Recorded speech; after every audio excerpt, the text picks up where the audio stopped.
चीन ने फिर से चालबाजी दिखानी शुरू कर दी है। दरअसल भारतीयों के लिए कैलाश मानसरोवर कितना अहमियत रखता है ये सभी भारतीय जानते हैं और चीन भारतीयों की कैलाश मानसरोवर यात्रा रोककर अहम समझौतों का उल्लंघन कर रहा है। बड़ा सवाल अब भी यह है कि क्या चीन भारत के साथ साइन किए गए समझौतों का साफ साफ उल्लंघन करते हुए माउंट कैलाश और मानसरोवर तक भारतीय श्रद्धालुओं को जाने से एक तरफा तरीके से रोक सकता है।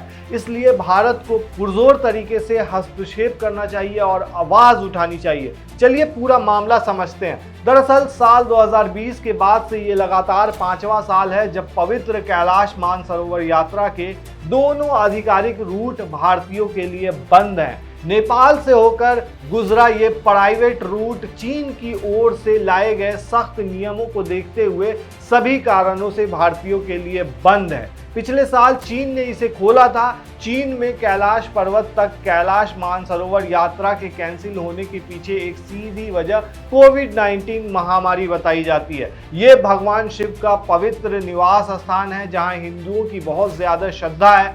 हालांकि अगर थोड़ी गहराई से इसे देखा जाए तो पता चलता है कि 2020 में वास्तविक नियंत्रित लेखा यानी कि LAC पर दोनों देशों के बीच तनाव पैदा होने के बाद से चीन की एक और चाल मानी जा रही है। न्यूज़ 18 को कैलाश मानसरोवर यात्रा को लेकर विदेश मंत्रालय की तरफ से RTI का जवाब मिला है, जिस 2013 और 2014 के साइन किए गए समझौते शामिल है। इन दोनों ही समझौतों से ये साफ होता है कि चीन बिना किसी सूचना के एक तरफा समझौते को खत्म नहीं कर सकता है। ये कहते हैं कि कोई भी बदलाव दोनों पक्षों की सर्वसम्मति से होना चाहिए। तो क्या अब चीन जो है इन समझौतों को खत्म कर रहा है और इसका उल्लंघन कर रहा है? आपको बता दें कि पहला जो साइन हुआ था वो 20 मई 2013 को तत्कालीन विदेश मंत्री सलमान खुर्शीद और चीन के तत्कालीन विदेश मंत्री वांग यी के बीच हुआ था। इससे यात्रा के लिए लिपुलेख पास रूट खुल गया था। दूसरे समझौते पर बतौर विदेश मंत्री सुषमा स्वराज ने 2014 में यी के साथ ही 18 सितंबर 2014 को कैलाश मानसरोवर यात्रा के लिए नाथू ला पास रूट शुरू करने के लिए साइन किया था। अब ये भी जान लीजिए कि आखिर ये समझौते क्या कहते हैं। पहला समझौता ये कहता है कि प्रोटोकॉल 2013 में साइन करने के दिन से लागू हुआ और अगले 5 साल के लिए वैध होगा और इसे दोबारा 5 साल के लिए आगे आप बढ़ाया जा सकता है।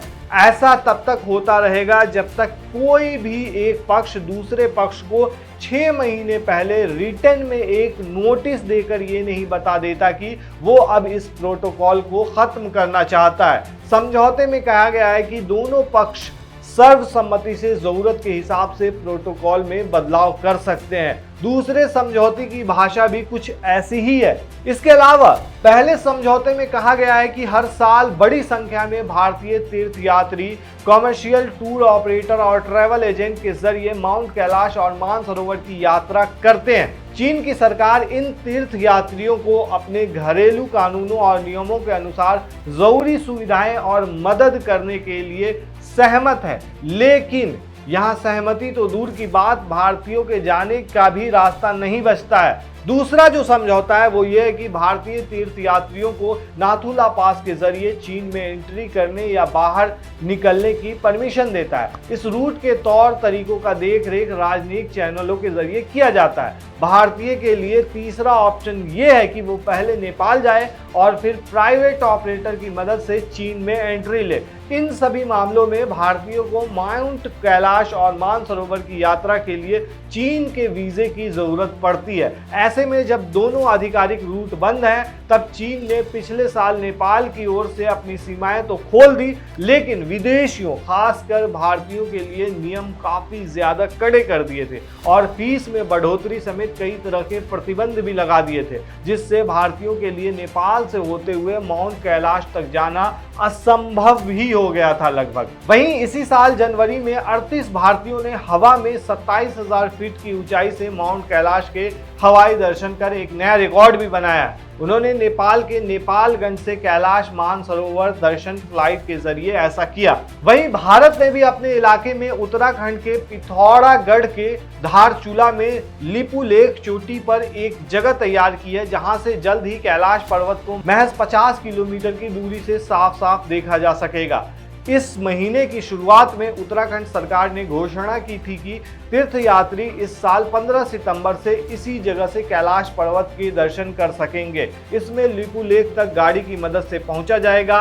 इसके बाद माउंट कैलाश को देखने के लिए उस जगह तक पहुंचने के लिए लगभग 800 मीटर की पैदल यात्रा करनी होगी। हालांकि बड़ा सवाल अब भी यह है कि चीन भारत के साथ साइन किए गए समझौतों का साफ साफ उल्लंघन करते हुए माउंट कैलाश और मानसरोवर तक भारतीय श्रद्धालुओं को जाने से एक तरफा तरीके से रोक सकता है और रोक रहा है। इसलिए भारतीयों का हस्तक्षेप करना जरूरी है और आवाज उठानी जरूरी है। तो ये सबसे बड़ी पॉइंट वाली बात, यहाँ पे समझने वाली बात यह है कि चीन ऐसा क्यों कर रहा है। क्या ये बदला ले रहा है? जिस तरीके से देखा गया है कि कुछ दिन पहले गलवान घाटी में जिस तरीके से दोनों देशों के बीच के सैनिकों के बीच लड़ाई हुई थी और हमारे 20 सैनिक शहीद भी हो गए थे, तो ऐसे में बड़ा सवाल ये भी उठ रहा है कि कैलाश मानसरोवर का रूट जो है वो भारतीयों के लिए इतना सख्त और रोका क्यों जा रहा है उन्हें, ये अपने आप में बड़ा सवाल है। इससे चीन क्या चाल चलना चाह रहा है और क्या चाह रहा है, ये समझना जरूरी है दोस्तों। इस मामले पर आप क्या कहते हैं, हमें कमेंट में बताएं। शुक्रिया।